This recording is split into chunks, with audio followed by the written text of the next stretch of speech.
Investiture of the Gods, Chapter 76.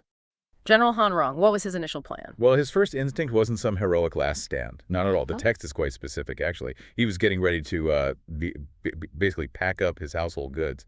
Pack his bags, just abandon the pass. Yeah, pretty much. Quit office, head for the mountains. His thinking was, quite level-headed. He'd seen powerful allies like Yu Hua and Yu Yong get absolutely crushed already. And he wasn't exactly inspired by the leadership, right? The source calls the ruler Ta, basically deaf and corrupt. Exactly. So Han Rong's thinking, why should the local people, the Uyghur, suffer and die in a siege for that?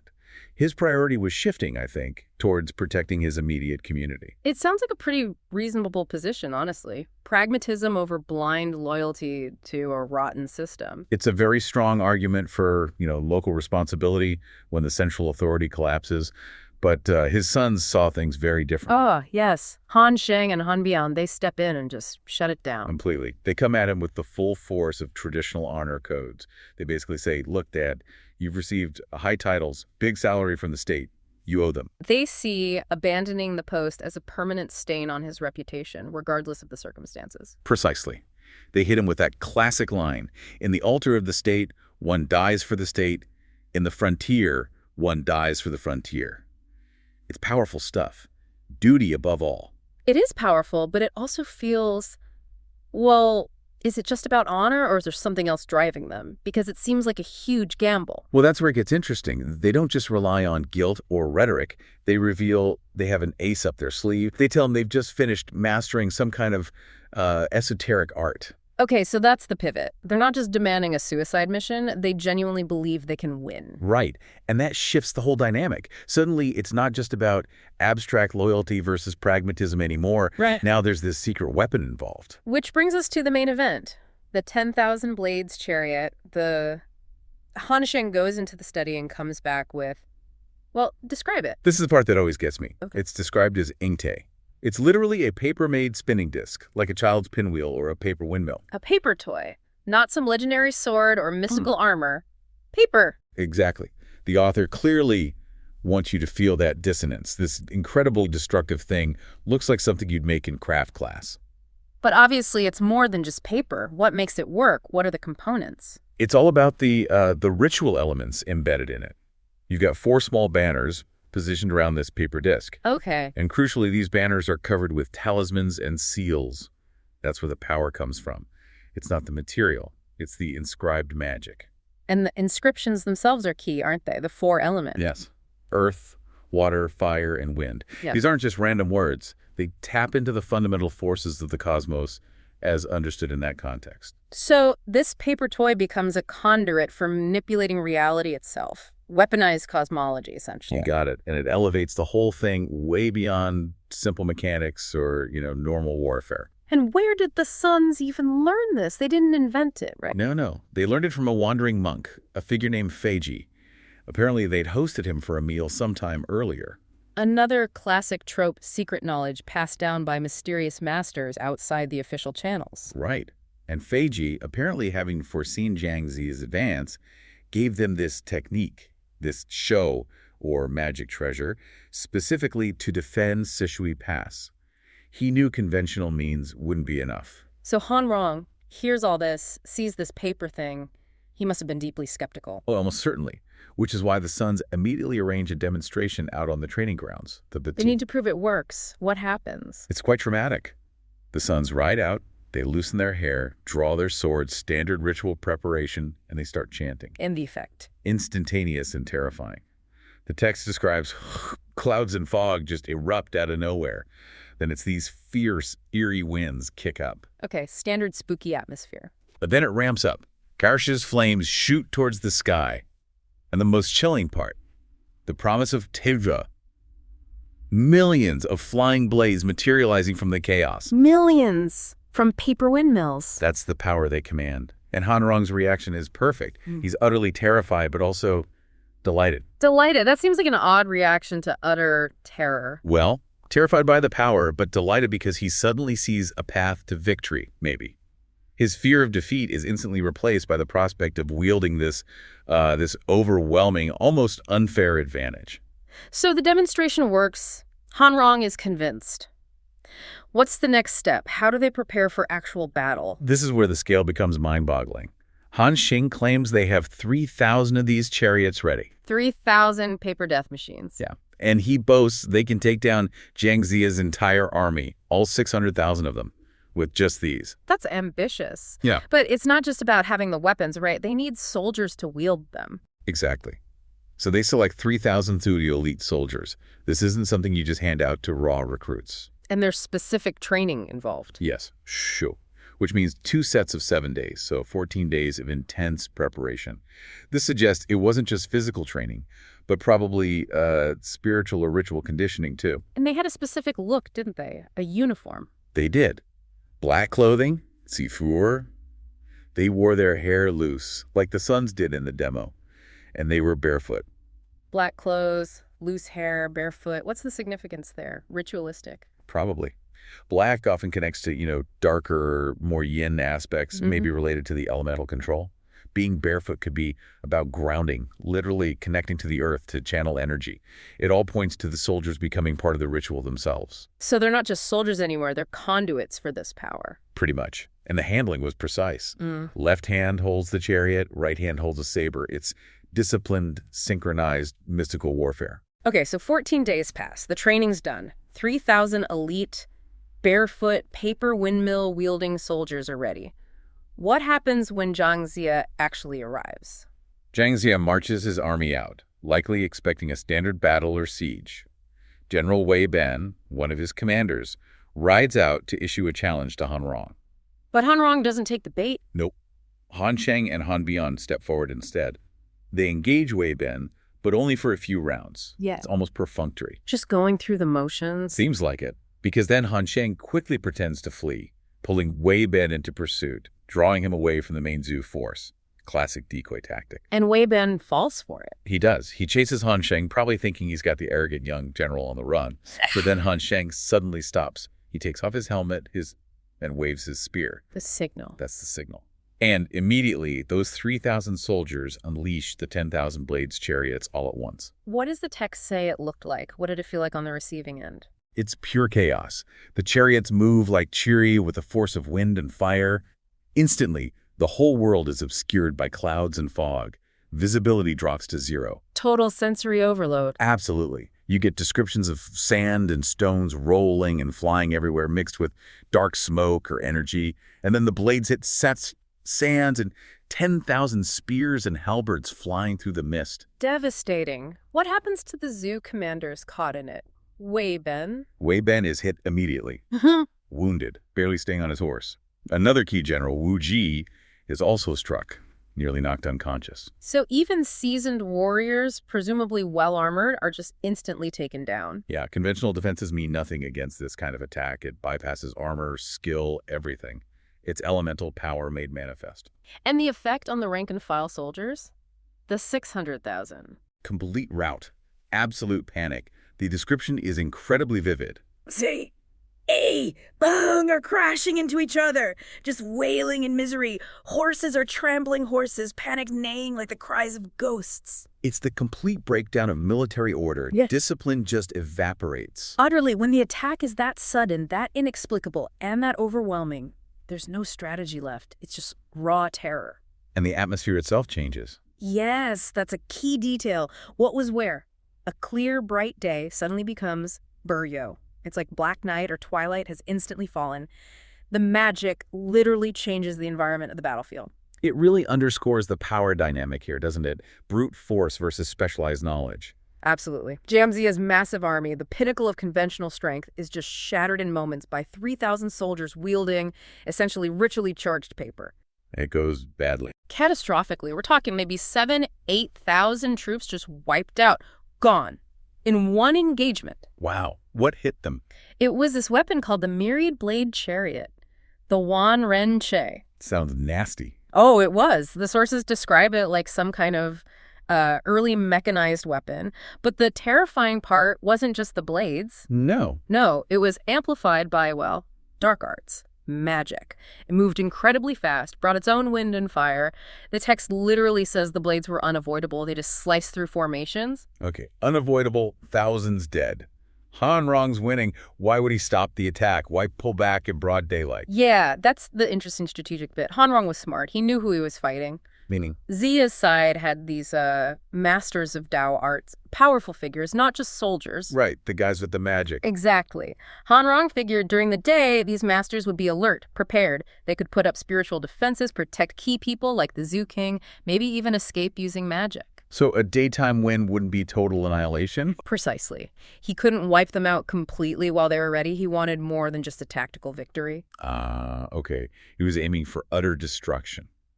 And daylight wasn't the right condition for that against these Dale Masters. Right. Which leads him to his big plan.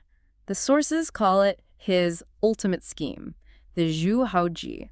Sounds ominous. What was it? A night raid, timed perfectly for the first watch, the Shugang. When everyone's asleep and unprepared. Exactly. He gambled on catching the entire Zhu camp off guard, mentally and physically. Darkness, surprise, and the terror of the chariots. He sent 3,000 soldiers in. The goal being total destruction this time. Yeah, the sources say something like, not a single scrap of armor remaining, just pure annihilation. And the descriptions of this night attack? They're pretty horrific. They are. Chaos, wind, fire, blades like shuttles, mass slaughter, blood flow into channels, corpses everywhere. It's brutal. But what about the Dell Masters? Jinza, Muza, Leizenzi, these guys have serious power. Why couldn't they stop at this time? Well, that's the key tactical point here. They're kind of magic, day arts. It often needs focus, rituals, concentration, maybe even space to, summon something or cast a big spell. Okay. But this attack was sudden, dark, chaos everywhere. Wind, fire, blades moving too fast. It basically overloaded their senses, knocked them out of any kind of meditative state needed for complex magic. So they couldn't use their big offensive powers? Not effectively. They were thrown back onto just basic primal defense, trying to shield themselves, or, more importantly, protect the Zhu King, Wu Wang. So their own powers were useless against the sheer speed and chaos? Functionally, yes. Their sophisticated arts couldn't cope with that raw, immediate, overwhelming force. The king himself was apparently terrified, almost frightened to death. Needed someone, Mao Gongsu, to physically shield him. The whole system just broke down under the pressure. Completely. And Jiang Ziya, he barely got out. Had to use his special apricot yellow banner just for protection. But he wasn't safe yet. No way. Han Rong's sons, Han Shang and Han Bian, they were right on his tail, relentlessly pursuing him. Pushing him back. Yeah, pushing him towards Jinji Ridge. He was isolated, cornered. It looked really bad for him. He's trapped, about to be captured or killed. Seems inevitable. But then, right at that moment, help arrives from an unexpected quarter. Ooh, reinforcements. Not exactly. It was a grain escort, led by an officer named Zhang Lin. A grain escort. How's that going to help against magic chariots and elite pursuers? Well, Zia probably thought the same thing. He sees Zhang Lin coming, sees the pursuers closing in, and shouts a warning. Something like, avoid the sharpness. Basically, get out of the way, save yourself. Okay, makes sense. But Zhang Lin doesn't turn back. He rides towards the danger, towards Han Shang and Han Bian. Why? Did he not understand? Oh, he understood perfectly. He likely saw that whatever Zia and the Dao Masters were doing, the conventional magic approach, it hadn't worked. It failed against this weapon. So he knew he needed a different tactic. Exactly. He wasn't going to try fighting the chariots or the soldiers conventionally. Hang on, though. If Zheng Lun has some kind of special power, and he's part of the Zhu army, why didn't Zia, the supreme commander, know about this or use him earlier? Was this power unknown? That's a really sharp question. It suggests Zheng Lun's ability might be, well, unique, not part of the standard Dao toolkit that Zia commanded. Like a different kind of power altogether. Possibly. Zia relies on, let's say, established spiritual warfare techniques. Zheng Lun's power seems more innate, like an internal energy projection. It doesn't seem to need the same prep time or rituals. He just does it. Okay, so he is the weapon, in a sense. Yeah, you could say that, which makes what he does next so striking. What was his move? It was immediate. He faces Han Shang and Han Bian and just activates his power. 2 streams of bright white light shoot from his nose. From his nose? Yeah, accompanied by this loud humming sound, according to the text, aimed right at the brothers. And what did it do? Kill them? No, not kill. It incapacitated them instantly. The text says they couldn't keep their saddles. They just lost all control, slumped, and fell off their horses. Helpless. Wow. Just like that, Just like that. Zhenglun's soldiers, the Raven soldiers, immediately grab them prisoners. That's incredible. So he didn't fight the chariot's magic. No, he targeted the operators. Han Shang and Han Bian were likely directing the chariots, or at least the pursuit. Ah, so take out the command and control. Exactly. That's the key lesson here, maybe even for modern thinking. When you're up against a complex system, sometimes the best way isn't to fight the mechanism itself, but to neutralize the intelligence guiding it. Disrupt the operator's control loop. You got it. And the proof is immediate. As soon as the brothers were captured, the whole magical effect supporting the attack, it just collapsed. The wind, the fire, the speeding blades, poof, gone. Vanished into nothing, the source says. The method was broken. The chariots were suddenly just metal again. Because the commanders were offline. Precisely. The system driver was gone. So the remaining 3,000 Shang soldiers, they saw this, saw their leaders taken, the magic gone. They just broke and fled. And Han Rong, the father, watching all this. He sees his troops running, learns his sons are captured. The sources say he became fearful in his heart. That initial terror he inflicted, it boomeranged. He immediately pulled back into Sishui Pass. So the tide turned completely. Xia survives, the attackers regroup. Right. Xia, Wu Wang, the generals, they recover from that awful night, and now they're back at the gates of Sishui Pass. But this time they hold Han Rong's sons. Yeah. The ultimate leverage. Exactly. And this shifts us from the military and magical aspects into the really gut-wrenching human drama of it all. The price of loyalty. You could say that. Xia wastes no time. He rides up to the pass, calls Han Rong out. And Han Rong comes out? He appears on the wall, and Xia displays the sons. Bound, looking rough, disheveled hair and bare feet is how it's described. Oh, man. Imagine seeing your kids like that. Yeah. The sources say Han Rong cried out when he saw them. And in that moment, he's not a general anymore. He's just a father. What does he do? He immediately offers to surrender. Full stop. I'll dedicate Sishui Pass to you right now, he says, basically. Just give him back his sons. He begs Xia for mercy. He chooses family over duty. It seems like it.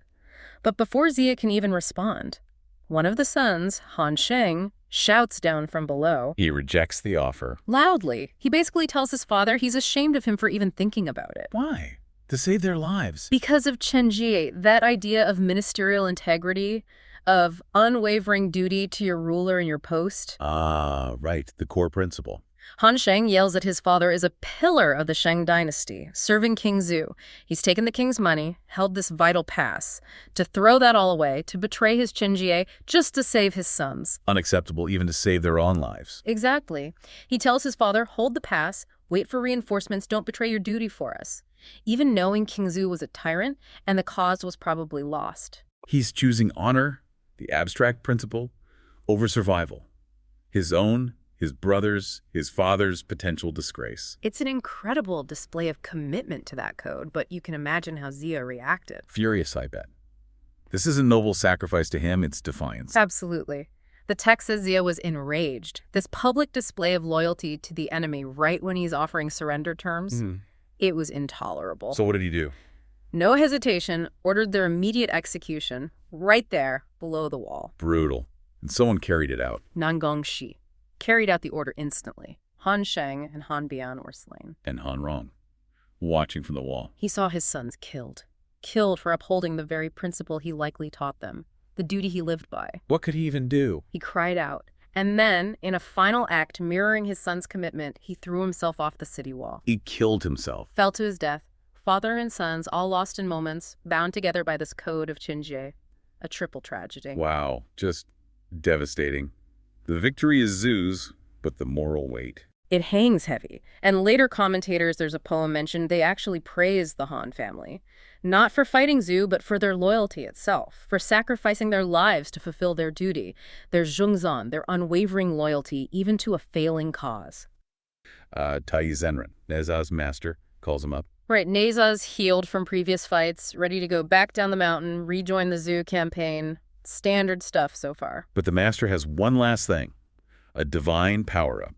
He gives Neza 3 cups of jade nectar and 3 fire dates. Tells him, drink these, eat these. Neza does, gratefully. Jumps on his windfire wheels, heads off. And almost immediately things go sideways. The text says, shoo, like a sudden sound, and poof, A left arm just sprouts out of him. He's completely freaked out. Understandably. He's like, what on earth is happening? It's pure body horror, even for a divine being. And before he can even process that, another arm pops out on the right. Then it just accelerates 6 more hands sprout, making 8 arms total, and then 3 heads. The source uses the phrase, Shang, basically stunned, speechless, utterly terrified. And his first reaction isn't, oh, cool, more power. It's pure practicality. He rushes back to his master, basically saying, how am I supposed to fight like this? Yeah, these things are all tangled up. He uses the term budo, which means like messy, tangled, chaotic. I can't even move properly. But the master just laughs. He confirms this isn't some horrible mistake. This is the point of the nectar and dates. He basically tells him, stop thinking like a human warrior. This is a divine upgrade. And he quotes that line, Ajensa Edsha. The 8 arms are a magnificent divine technique, and the 3 heads are not to be taken lightly. It's the final step needed from Jingguan Cave. So the idea is, to fight this chaotic formation, Nizha has to embody a kind of controlled chaos himself. He loses that human-like form for raw, overwhelming divine power. Exactly. The Zhou forces need literal gods on their side, not just skilled fighters. This transformation proves it. And you can't just have 8 arms flapping around. You need weapons. Right. The upgrade is instantly functional. He becomes a walking arsenal. Okay, let's quickly list them because it shows the totality of the change. It's not just his spear anymore. Not at all. He gets the classic Kina Kun circle. That's 1. The Huntian silk, 2. The heavy gold brick, 3. Then 2 fire-tipped spears, 1 for each side. So that's 4 and 5. Okay. The 9 dragon divine fire cover. That's 6. And finally, a pair of yin-yang swords. 7 and 8. Wow. That's an integrated weapon system right there. Makes his old self look, well, basic. Pretty much. He's ready for a completely different level of conflict. Okay, so let's zoom out from Nizha's personal physical freakout to the bigger picture, the strategic terror facing the Zhou army. We cut to Jiang Ziya. Yeah, Marshal Jiang Ziya at Sishui Pass, and he's stuck. Not because of the enemy, but because of prophecy. His master gave him this super cryptic warning. At Jipai Pass, encounter the immortal slaying formation. And he's paralyzed by it. He's terrified of getting the timing wrong, leading everyone into this, well, meat grinder, like you said earlier. It's a huge burden for the human commander. Totally understandable. Luckily, help arrives, or at least instructions.